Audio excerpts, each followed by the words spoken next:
This is where I am filming today, somewhere in the outskirts of Hanover, beautiful city Hanover, Germany. As you can see, there's a lot of space, a lot of wind, and above all, I chose a spot where there is no shade so that I can have the fullness of sunlight on me. Hi, my name is Margaret Tambe, and welcome to my YouTube channel. I'm literally craving for sunshine today, and I'm so happy. It's a wonderful day in Hanover, and I have the opportunity to be out here to soak up some sun. Meanwhile, I'm going to bring a very talk about something that is really important to me today. And from the title, you can see I'm about to discuss the reasons why I left the US after living there permanently for 15 years. So let's get right into the story. I hope everything is good. My sound, I'm recording from a cell phone. It's a little windy, which is good for me, but I'm not sure about what the audio is, and I beg for pardon if it's not good audio, but I hope it is. So let's get into it. I traveled to the US in 2002, and when I traveled, before I traveled, you know, like every other person, we have these expectations, we have these dreams. Oh, there's a big deer running over there. Oh, nature is beautiful. I'm telling you, the bees, the butterflies, everything. So I traveled with a lot of dreams and expectations for myself, and expectations of the land that is like a land of milk and honey in these modern days to almost every youth you ask or you talk to. So I traveled down there in 2002. Eh,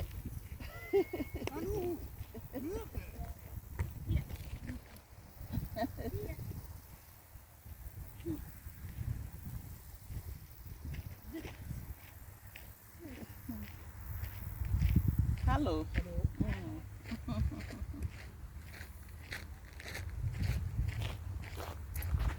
Sollen wir mitmachen, Podcast? Yeah, yeah, YouTube.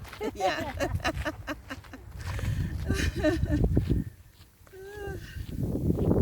So I traveled there in 2002 with all the dreams and the expectations of this land of milk and honey.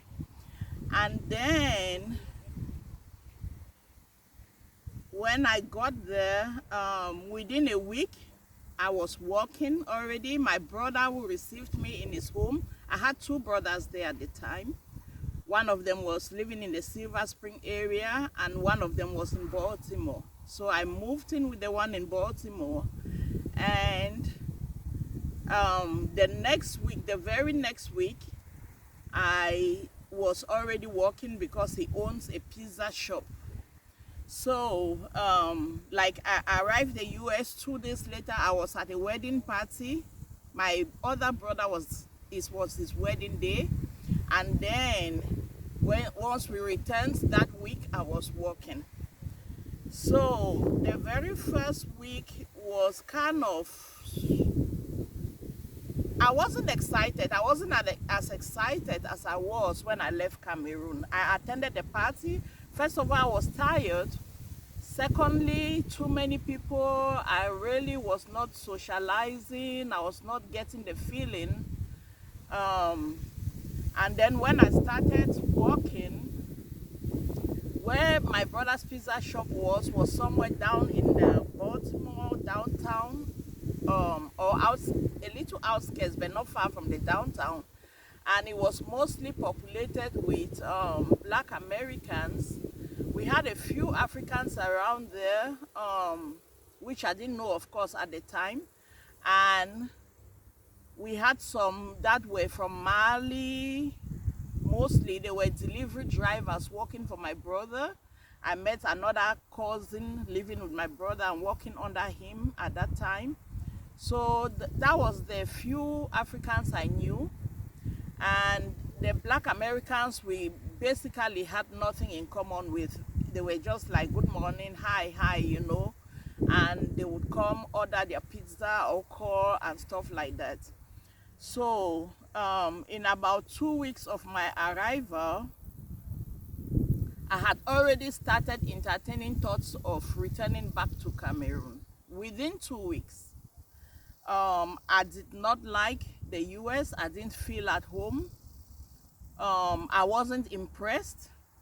Usually when people go there, you're driving from the airport, everything is so strange. And I think there is a high, like a honeymoon phase. But surprisingly for me, within 2 weeks, I was already going back to my passport to check, because I went on a visitor's visa, so I had a return ticket in 3 months time. Yeah, I had a 3 months visa, so I had a return ticket.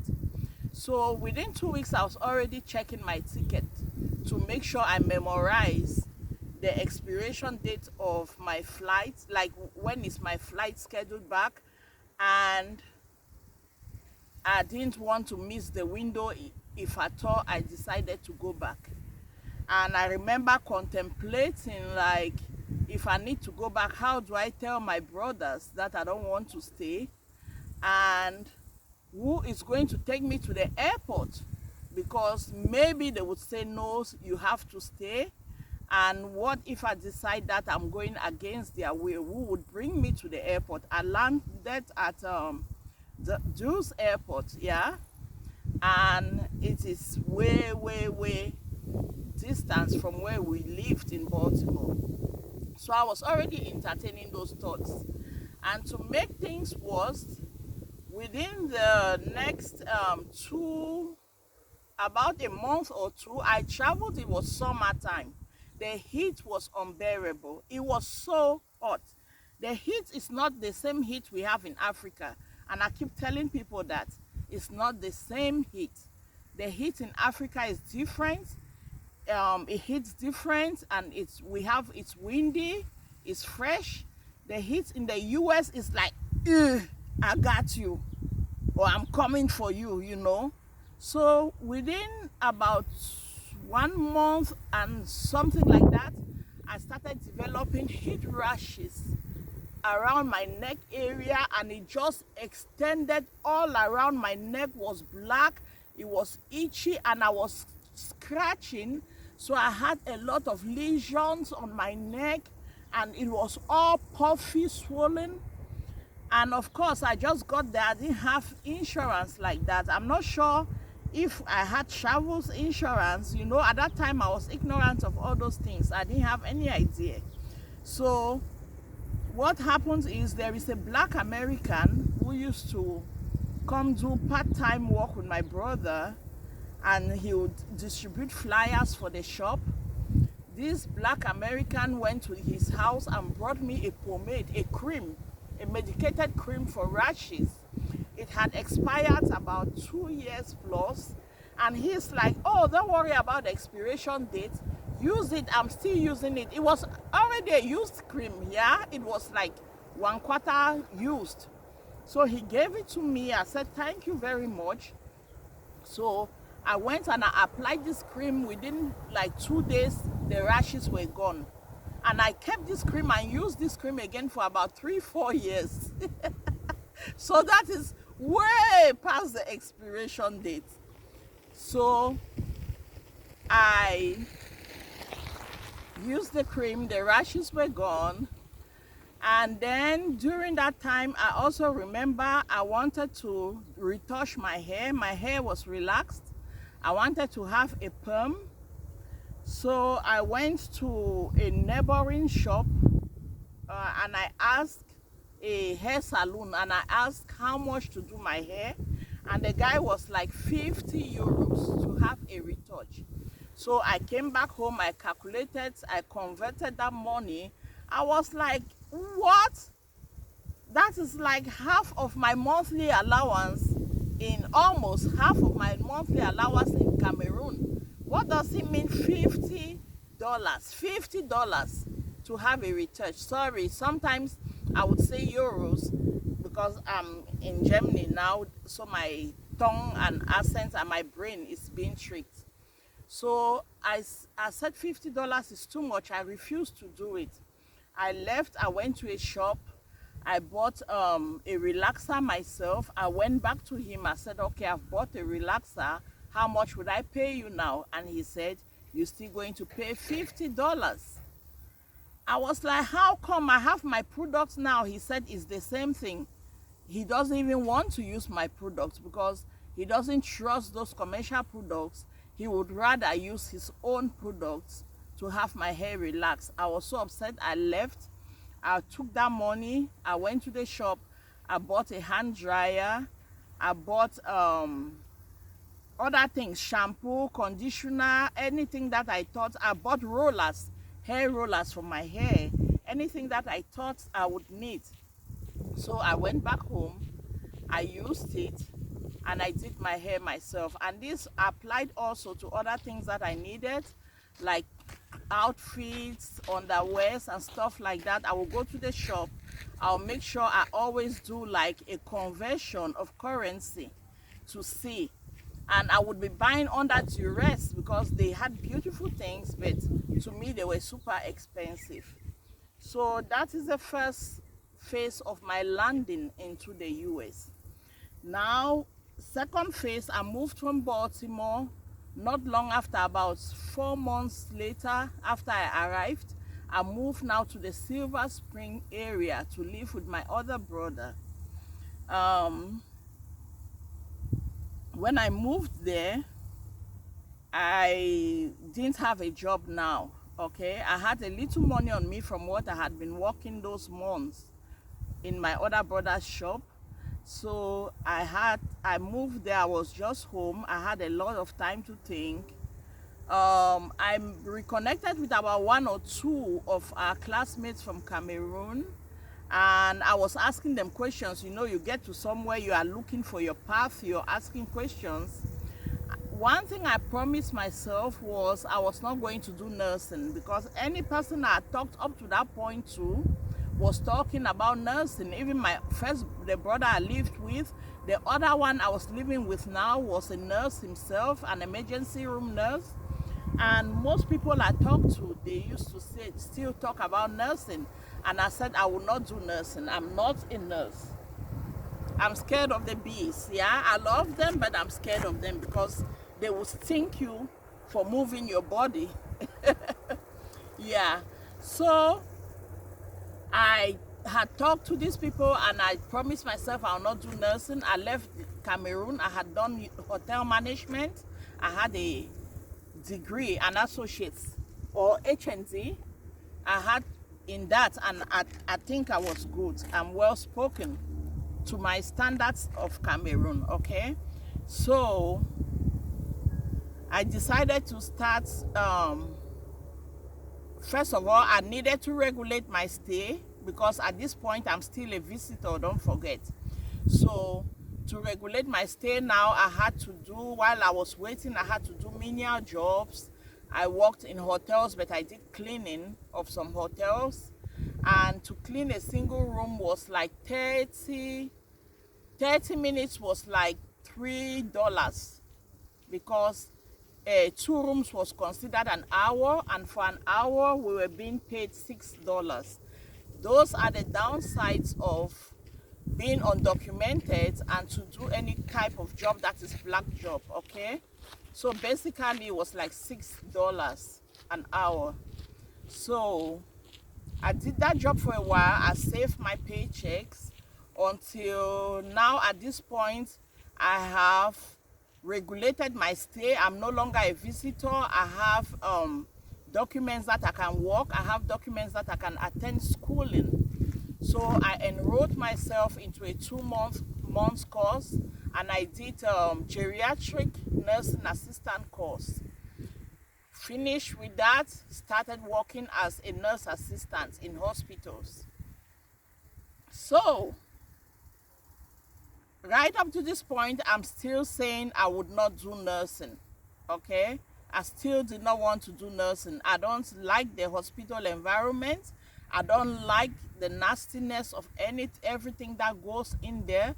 I'm very empathetic.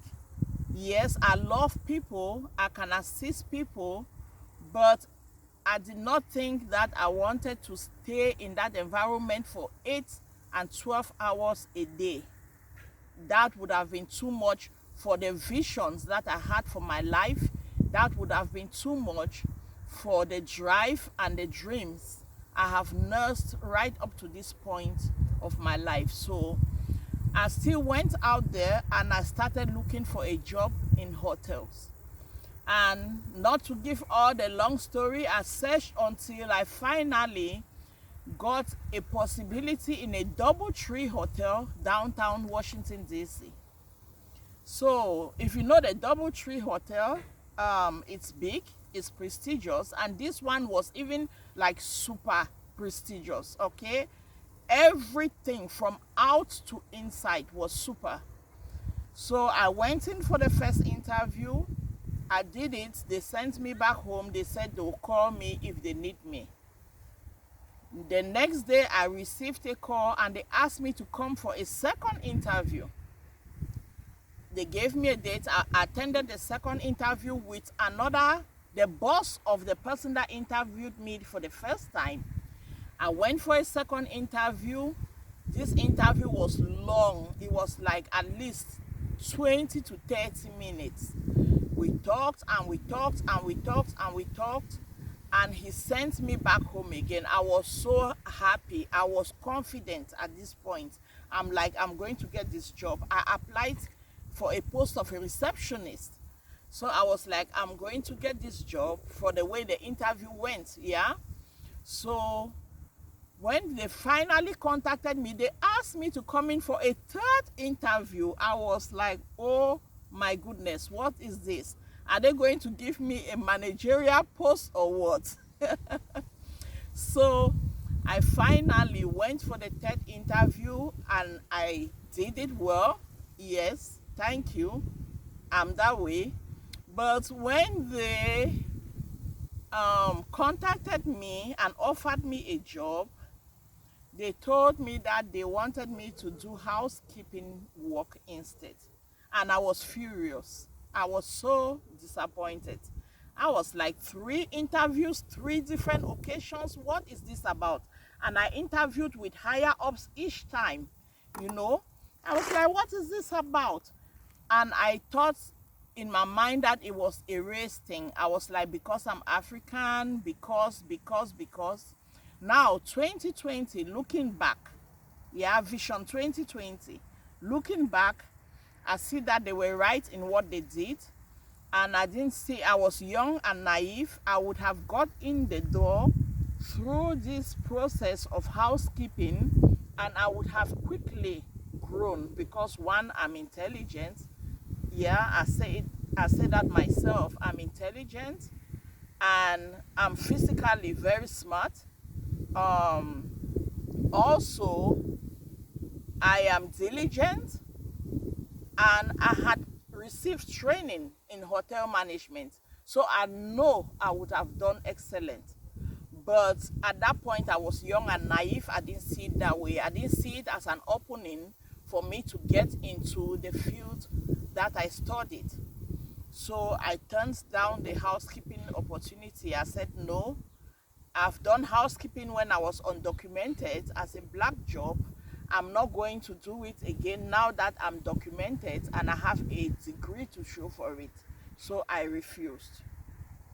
Now, when I refused, I continued working as a nurse assistant until I finally succumbed to the pressure of doing nursing. So I did my prerequisites, I did my nursing, completed, graduated, and I got a job. Now, let me go back to an incident or how it was like before I even got to do nurse, or during when I was in the nursing school. I was in nursing school. Before I got into nursing school, I had to do prerequisites, yeah? Many different subjects, because I did art subjects in Cameroon. I didn't do biology, I didn't do mathematics or anything like that. So they needed to build me on those things. Anatomy, how would you do nursing without understanding the anatomy of a human? Okay, so we needed to do all those things as prerequisites before getting into the nursing degree program. So when I was doing my prerequisites, I was actually doing full time. That is 16 these things. I was doing full time schooling, and I was working even more than full time. Like on a normal school day, I would do 8 hours here and there. Maybe I'll skip a day or two. But from Friday night, I will work. From Friday, I will work. Friday night, I work 8 hours, night shift to morning shift. Saturday, I work 16 hours. Sunday, I work 16 hours. And when I leave Monday morning from my Sunday night shift, I'm driving straight to class. And I did this for the whole time I did my prerequisites. And during that time, I gained easily about 20 something to 30 pounds. Against between 25 and 30 pounds. Because what will happen is I'll get to class on Monday. Even before I go to class, I'll get breakfast, a sandwich breakfast. I would buy gum, I will buy soda, I will buy anything that will help to keep my energy up, okay? I will get in class, I'll be chewing gum. When I get tired, I put it out and I drink some soda, preferably Fanta, okay? I would drink Fanta. I needed that sugar to keep me awake and to help me focus, pay attention to what was being taught. So basically that was my life as doing prerequisites and working more than full time, because I still had bills to pay. I wasn't living with my brother at this time. I had already moved out, had my own place with a roommate, of course. So I had bills to pay. I had a car I was driving, and all those things needed money. And then also another thing I was under pressure was I had left a son in Cameroon, and I was desiring to bring him to the US. And I was like, while the immigration is processing these papers, I want to go fast, push as fast as I can, get this thing done so that by the time my son gets here, I will have some time for him. I'm not just going to be like work school, like how I'm living right now. It's not going to work with a child. So I was under so much pressure. I did. Then I remember one day there's one incident. This was used to happen, but there's one incident that occurred during this time that has stuck in my mind, and I still cringe when I think of this day. I was at work on a Sunday afternoon. I was so tired. That was a normal feeling already. Being tired, you just functioning, like you just know that I'll put one foot in front of the other. That was just the way we function, that I used to function. So I was at work on a Sunday afternoon, and I was sent to I had to do vital signs. I think it was like 4 p.m. And I had to do vital signs on the patients on the unit. So I was in this particular room that was overlooking the parking lot. And I stood there, I put the cuff around the patient's hand, and I pressed the machine. As he was reading, I looked out the window, and I saw this family coming for visitations, yeah? It was a grandmother. She had these shorts on. She had a nice top on, a very lovely handbag, Her sandals were to die for. She had straw hats on and shades. Her makeup was good. Her lips were well painted. It was her.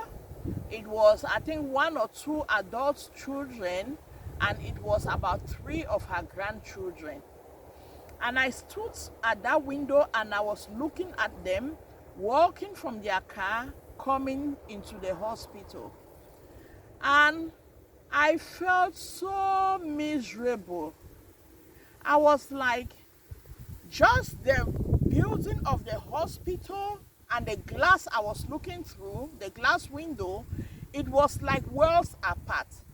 It was like the people out of this world. These people are living life. Now, us in here, we are basically just existing. And I felt it in my bones.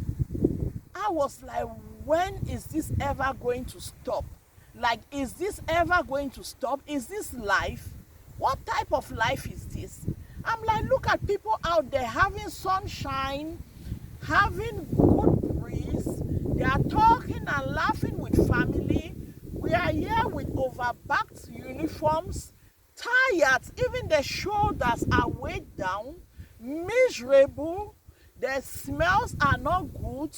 The sights are not our sights and sounds of pain. And this is every day of our lives. So that was the very first and the second time I had the thoughts of returning. I was like, I don't think this is any way to live, okay? There is much more life that we can experience than what we're experiencing right now. So that is one incident that has stuck in my mind, and even the thought of it still makes me miserable. So now fast forward to when I went to school. I did, and I graduated. I had my degree, and immediately I had my degree, I had a job, because like I had already applied to the hospital as a nursing assistant part-time in my last year of nursing school. I had already applied. Then immediately I passed my board. The next week I was already working as a nurse. So now my experience in this first job as a registered nurse, I was in this first job for 1 year, and there is no good thing I can tell you about this year. The only thing that was good about it was the exposure and the knowledge I gained. It was a medical surgical unit, and this was at Washington Hospital Center. If you know Washington Hospital Center, it's at the heart of DC, and it's big. The medical surgical units are like, for example, it's like an intermediate care or an ICU in a hospital like Laurel, which is an outskirt hospital, okay? So even though it was a med-surg unit, there was so much pressure, so much new things to learn, of course, as a new graduate too. So much to learn, so much pressure, so much misery, okay? And but with good money, especially with overtime, better money, let me say it that way. At nursing, it's not good money. You're getting a portion of what you sweat. Actually, the salary would never match the services we render as nurses. It would never. Not in this world of greedy people and of greedy owners. So now there is a day during this first year of my working as a registered nurse where, like, in the first 3 months, I lost so much weight. And I lost the weight because you would work a 12-hour shift and you would be on your feet for about 14 hours, 13 to 14 hours. And how would that happen? It would happen because there is always so much to do that you will exhaust your 12 hours of shift. The next shift will come, you will give them reports, but you still have a few antibiotics, a few IVs to give. You still have 1 or 2 pain medications to give. These people had already called you. You cannot go without documenting that they called you and you gave them these medications before handing over. You would still need to come and sit and do documentation, okay? So you have a 12-hour shift and you will be on your feet for 13 hours. And a lot of nurses, look, just check the data online. A lot of nurses end up with urinary tract infections because we don't have time to drink water. It is so busy crazy that you don't have time to drink water. If you drink water, you don't have time to be peeing every hour or two. So you would hold it. You would hold it. You will literally be almost at the point where urine is coming out, but you'll be helping a patient to take them to the bathroom to go and urinate, okay? Then also you will not have time to eat. Nurses eat late after their shifts, okay, or late in the night if you are a daytime shift. We eat very late and we eat heavy.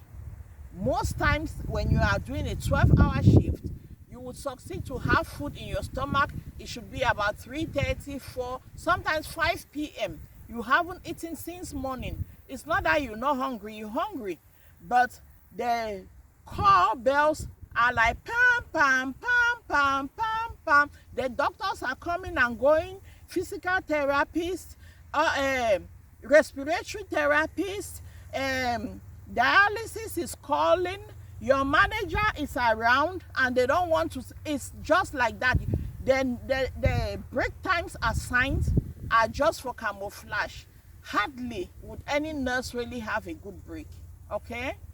So one day during this first year, I was running around as usual, and there was this particular nurse practitioner who used to come in totally miserable, like she was always on the edge of, not rude, she was not rude, but you will feel the tension in her body, okay? You will feel the energy. She was always under tension and pressure. So this day she came to work. I was running as usual, and I looked down the hallway and I saw her hair was something like this. Not to say that my hair don't used to be like that. My hair used to be like this most of the time, okay? And I saw her hair was up like this. And I looked down and I was like, oh my God. And then it's like a veil opened from my eyes and our blinders fell down. And then I turned and I looked around at the doctors, because the nursing room was like this, but the nursing station was like this with computers, and there were doctors. They used to have student doctors coming there. The doctors were sitting like this, and nurses and unit secretaries. We had 2 unit secretaries and the charts. And then I turned around to my right and I saw everybody. It was like a beehive. Everybody is like this, and they're on their phone, and they are calling, and they are faxing, and I was like, oh my God, does this thing ever end? I was like, does this thing ever end? Like, I'm a nurse, okay? And the next step of the plan, the natural progression of Africans is you get there, you do nursing assistant course, you finish, you start working as a nursing assistant, you go to school, you have your degree, either associates or bachelors in nursing. After that, you go and do the nurse practitioner course. After that, you do the doctors in nursing course. Or many will stop at the nurse practitioner course, because at that point, you can have an office, you can write prescriptions, and the money is good. So I was like, I'm a nurse. I am so miserable. I am running around. I am crazy. I'm going crazy. UTIs once in a while because I would be holding pee, or I'll work for 12-hour shift and I'll not drink even half liter of water because I know there's no time to urinate, or a comfortable bathroom to urinate in for that matter. I will not eat. I'll be so hungry. I have money in my account, but I am so miserable.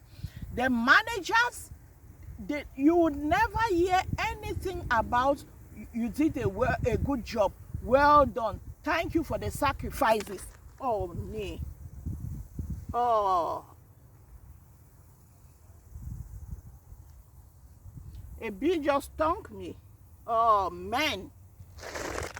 I like sunshine, but I don't like your stink. So, you will not hear a job well done, none of that, okay? But they will be so quick to write you up. They will be so quick to criticize you. They will be so quick to ask you why your 45 minutes break or your 30 minutes break is 35 minutes break. Like, are you kidding me? Are you blind? Don't you see what I'm doing? Don't you see the sacrifices? You know? So, I was miserable. And then, even if I go back to school and get the nurse practitioner job, the certificate and get the job, look at, this is a nurse practitioner. She's even more miserable than I am. She's running every hospital, running here, running there, running helter-skelter. She is more miserable than I am. Look at the doctors. They are no better. They are writing orders with a lot of mistakes. Somebody will want to write 1 milligram of Ativan, they will make a mistake and write 10 milligrams of Ativan. What if you are not paying attention? They'll even write 100 milligrams of Ativan. What if you are not paying attention? You know, what if you are not paying attention? Then you'll be giving a patient wrong medications and it's on your license, and before you know it, you are in court, you know. So, I said, the whole environment is so miserable. Going back to school, even those have the higher degrees and they have more pay, they are not immune. They are not immune to this system. Like, every person in this system is in the system. Very few people with old money are not going through this, but the rest of them are in this system, you know. So that was what happened. Later on, I left that job after a year. I will do a video later to say why I quit my job with immediate effect. And I did not even type it. I took a paper, I took a pen, I wrote my resignation letter, and I did not put it in an envelope. I used a stapler, I stapled it, and I passed it under the manager's door. I'm going to do a video to explain that. And you would see gradually the amount of misery that was in this. So I left this job. When I left, I didn't even have a full-time job. I had a as-needed basis job in a medical psychiatric unit. So I went home. I was like, so be it. If this is what nursing looks like, I will not do nursing again. I would rather go back and clean hotel rooms and just live within my means than to do this nursing, because I cannot accept this. So I went to another job. Thank God, this environment was a little better. Not guaranteed. Some days you have a good day. Some day you think like every time you went to work, you didn't know what to expect. But by my nature, that is me. I also get bored of routines, easily bored of routines. I like new things. I like innovations. I like progressions. I like uncertainties. I like surprises. And that is what getting into the psychiatric nursing gave me, okay? So I started doing psychiatric instead. I went from medical psych to a purely psych unit. So I worked in psychiatric and med-surg. Even my med-surg job, my medical psychiatric job I kept. I worked in this for 8 years. One of them was for 8 years, the other was for 6.5. So now, what happens again that made me to decide that I was going to leave the US? It wasn't nothing big. As you know, life, the big decisions of life, most times it's not something big that happens. It's trickling minor things that would happen, and then it would bring to a big decision. Now, I remember in 2008, I took vacation. I traveled to Canada to see a very good friend of mine, and I was there and we had a very good time. We ate, drank, we used to go and buy wines and try different type of liquors and stuff like that. A lot of roasted chicken, meat, fish we ate. We had a good time, and then before I knew it, it was time to return to work. And that was a very, very extremely miserable thing for me to do, you know, because with the way we live, 12-hour shifts, you have children,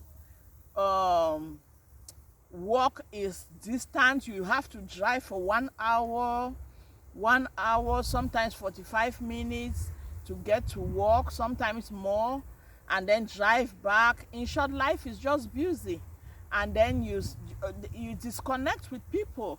Mostly it's just over the phone talking and things like that. So this was just a reminder for me of what a real swell time was with people. Okay, time that I could sit and just relax and don't think of anything about going to work, the pressure and everything, unwind. But it was so short-lived because the vacations in the US, I don't know, but both sites where all the jobs I've had where I've worked, vacation is 13 days a year. Okay, 13 working days a year. That is what they call vacation. And your sick days are in those 13 days. Your sick leave is in those 13 days.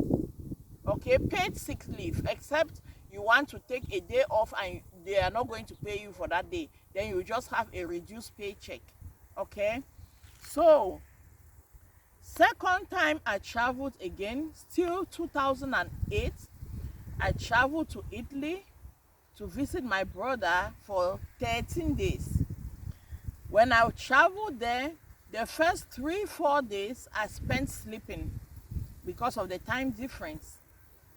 I was sleeping and I was tired. You know, when you're going on vacation, the routine there is when you're going on vacation, you work a lot so that your paycheck will be hefty, so that when you come back, you are able to pay the bills that are waiting for you. Okay? And then when you come back from vacation, you work a lot to cover up again for part of the bills that were not settled. It's crazy. I cannot even wrap at this point, after I've left the US for 8 years, I cannot even wrap my mind around it anymore. So I went to Italy for 13 days. Literally, when I landed back at Jules Airport, I had one box here, I had another one here, hand luggage and my box. I was pulling in and walking out. Before I got to the customs place, I stopped and I looked back, and part of my mind said, go back. And my mind said, go back. And then I was like, yeah, I think I want to go back. And then reality hit, and reality was like, you don't just go back like that. Okay? Go back to where? Go back to Cameroon? Go back to where? Go back to Italy? You need a flight ticket. You do not own that plane. You need a flight ticket. And if you are going back to Italy, did I have a visa? I think I had to request for a visa. And I'm not sure again if it was multiple entry, but if it wasn't multiple entry, you will need a visa to get into Italy. Okay, if you are going to Cameroon, you need a flight ticket. In short, it was just impossible. But my emotions and my heart and my energy was asking me to go back. Okay, this is me. I'm a registered nurse. I'm making money. I have assimilated to the US, to Maryland conditions. I know the roads by heart. My accent has changed. Okay, my accent has changed, and why? I have a car. I've made some friendships. Some of them that I knew back home, some new friendships. Why? My house is comfortable. At this point, I'm living by myself. I don't have a roommate. I'm very comfortable. Why is my energy asking me to go back? I knew something was not right. I knew something was not right. And this place was not good for me. So I was like, suck it up. The reality is you are here, deal with it. So I left. I went home and I continued my misery days. And then the normal steps when you become a nurse, you buy a big car, you buy a big house, you start dressing the part. When you go to parties, you show off your money, even though that money is coming from overtime, because a newly graduating nurse at that time you'll be making around 69,000. Okay, if you negotiated well and you had a long time experience as a nurse assistant, maybe you can hit 75 in your first year. Now, for you to be able to make 100 or 90, 95, 100,000 a year, you have to overwork. Have a part-time job here and there as needed basis, which is what we all were doing. Overworking ourselves to kill ourselves with bank accounts and a big house. So I bought me a big car. Infinity just came out at that time. I bought me a black Infinity. You know, I have to insist on the black Infinity because the price is different. The prestige is different. Okay, if I needed a white one, a blue one, it would be less, it would be cheaper. But I wanted the classier black Infinity with brown leather seats in it, and I got it. So I had this car. On this car, let me shock you, I was spending $1,000 a month on this car.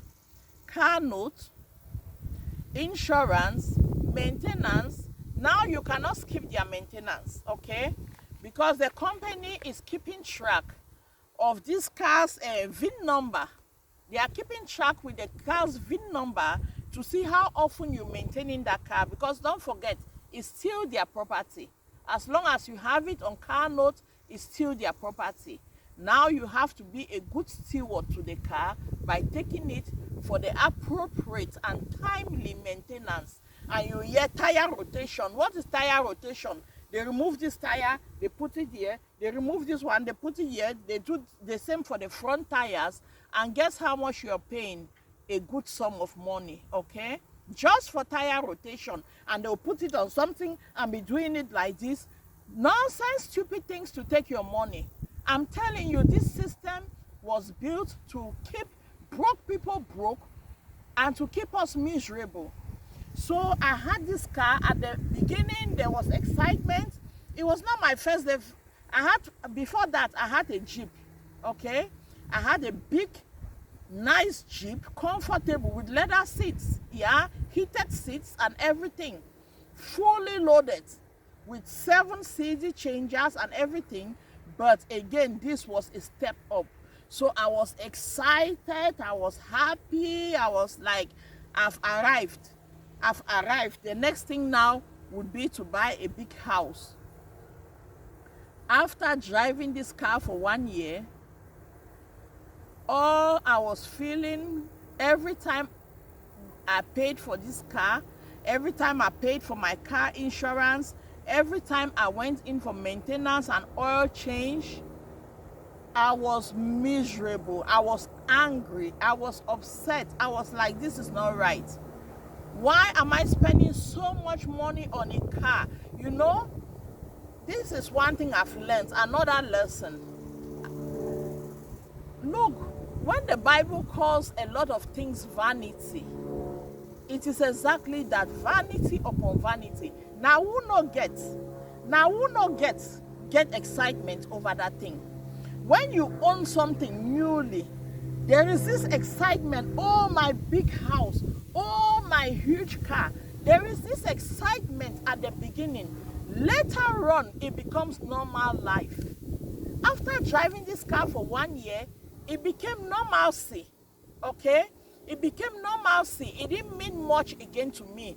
That is why for me to pay the car note and spend my hard-earned money that I have sweated and bled for me to spend it on this car now become a point of misery and anger for me.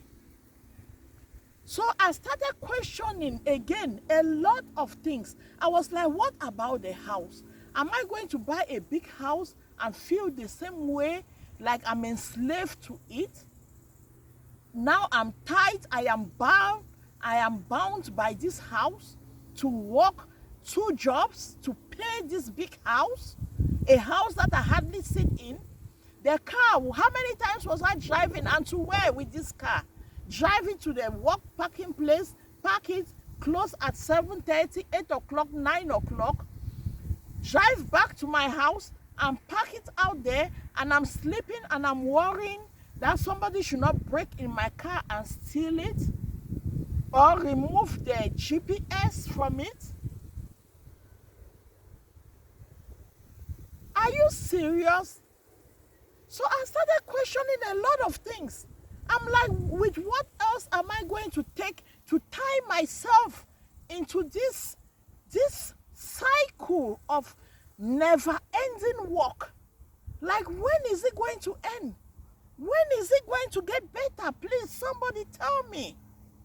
When is it going to get better? When is that time going to come where I will kick back, cross my leg, and sip a cup of lemongrass tea, fever grass tea?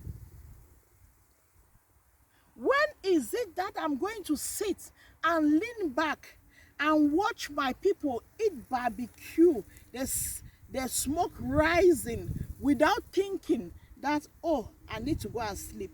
I have a 5 a.m. shift, a 7 a.m. shift. I have to wake up at 5 o'clock. Oh, is it time? Is it time?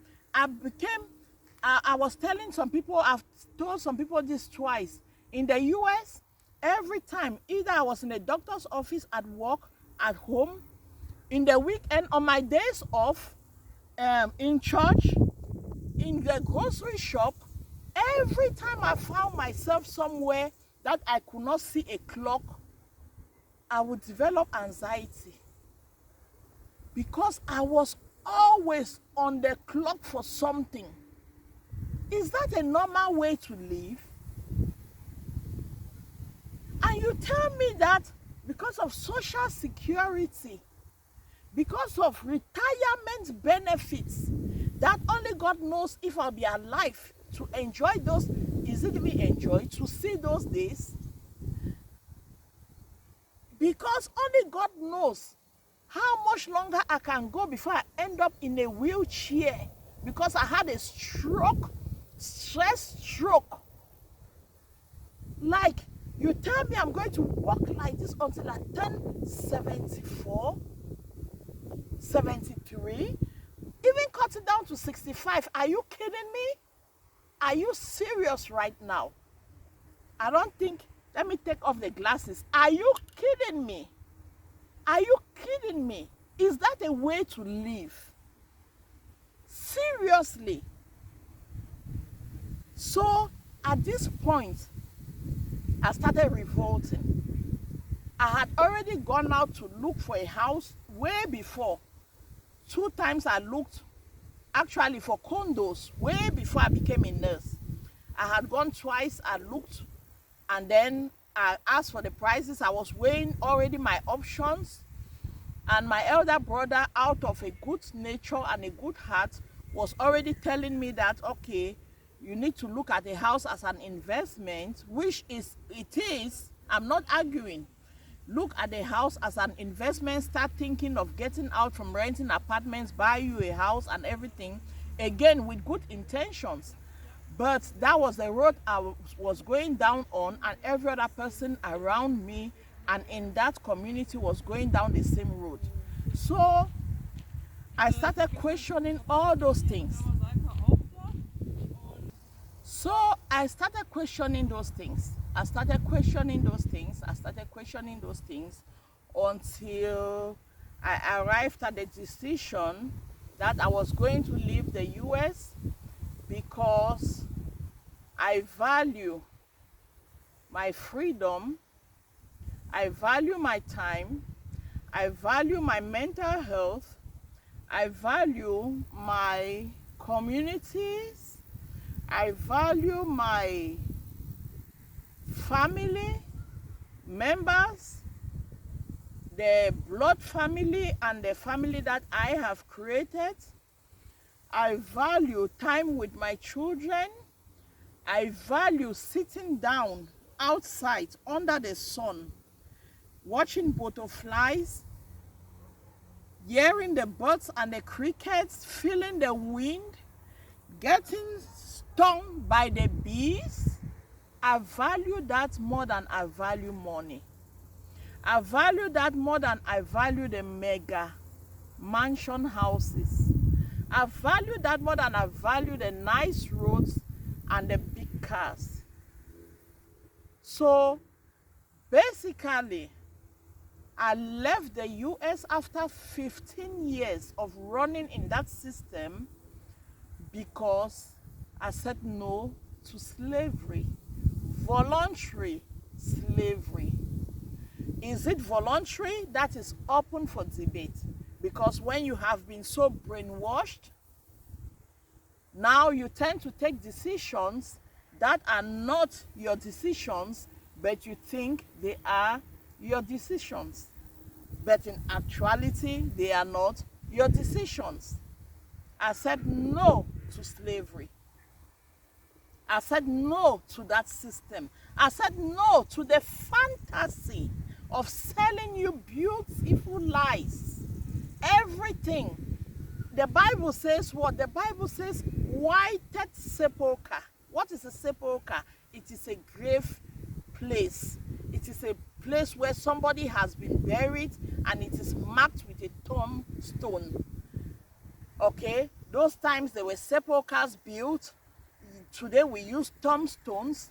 It says whited sepulchre. Imagine you taking a nice white paint and painting on top of a grave. What is inside the grave? Decomposed meat, flesh. Not with any disrespect, yeah? I have a lot of loved ones who have died. I will never disrespect your pain, but it is decomposed human flesh. It is bones. It is hair remaining. It has turned to ground, and it has gotten back into the ecosystem. But on top looks so good. That is what USA, United States of America, so that we don't confuse it with United States of Africa, which will be coming soon, okay? So the United States of America, I look at it as a whited sepulchre, and I've left it for 8 years, and I am never, by the grace of these gods, ever going to stay in the US full time again in my life. I will visit. I have a child there. I have another child who may be going there as citizens, but I, by the grace of the God I serve, have never looked back. Okay? Once in a while, when I'm tied up financially, I would think of the money I used to make, But that's it. That's it. That's it. Look at me. It's weekend. Do I feel like it's weekend? Yes. I got up this morning. I did a lot of my own work. I had time. I took me a good shower. I put up foundation, as you can see, and a lipstick. And my hair, I oiled it, combed it like I want it. I put on my shades. I said I'll sit. How long have I been sitting here? I can still decide after this video to still stay here and enjoy my life like that, totally relaxed. Totally relaxed. No blood pressure, no pressure. No, so that's it. That's it. I said no to the system. I said no to the system. I want to be able to take my own decisions into my hands. Despite the brainwashing that we have been brainwashed about this land, about its benefits, nobody ever talking about why it is one of the highest on the suicide rates list. Why is nobody talking about that? So more videos are to come. Next time I'll be discussing the benefits of traveling to the US, because it wasn't all 100% bad. What were the benefits of traveling to the US? Would I advise somebody, an African, to travel out of Africa to the US and Europe? What are my views? I'm now in Germany. I've been here for 5 years. So I've known a lot about it. I've gone to their language school. I've worked here. I'm still working. What are my views about it? So I'll be addressing those in my next video. Thank you for watching to the end. Ciao and thank you. Don't forget to like, to subscribe, to share. This is a free way of you promoting our work, promoting our efforts, dispersing our message. Okay? You don't know who is waiting for this message to be able to take a vital decision. Okay? All right. Thank you so much. And I'll see you next time. Ciao.